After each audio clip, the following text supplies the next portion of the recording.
Recording studio ईश्वर Sheikhpura.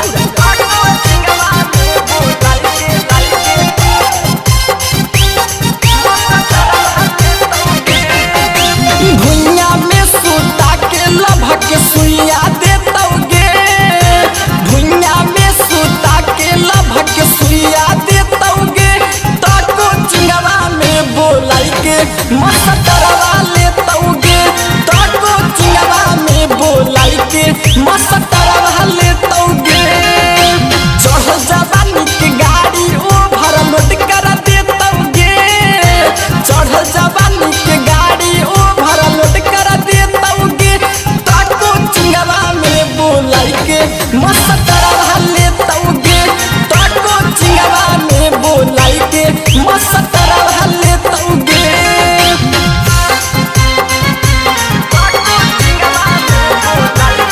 Mix by Aryan place.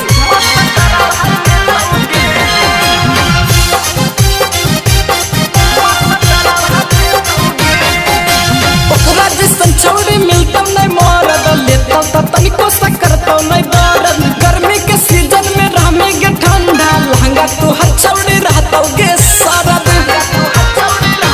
हाँ हाँ ओकरा जैसन छौरी मिलतौ नहीं मरद, लेतौ त तनिको सा करतौ नहीं दर्द। गर्मी के सीजन में रहमेगे ठंडा, लहंगा तोहर छौरी रहतौ गे सरद।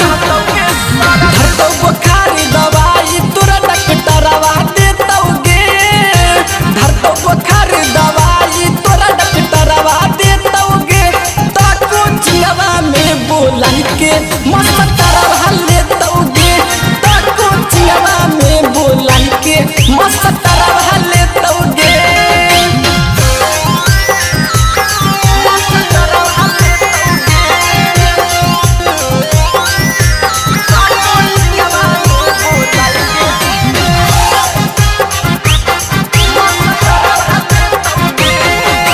हाथों के छौरी तो चढ़ल जवानी, देखी के बुढ़बन के चुओ हो पानी।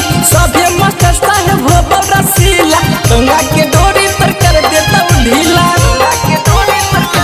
हे गे हाथों के छौरी तो चढ़ल जवानी, देखी के बुढ़बन के चुओ हो पानी। सभे मस्त साहेब हो रसीला, लहंगा के डोरी पर कर देता ढीला।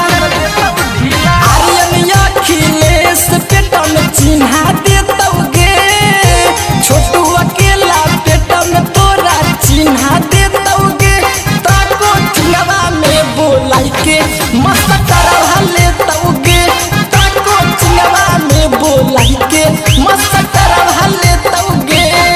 बिना रिकॉर्डिंग स्टूडियो ईश्वर शेखपुरा।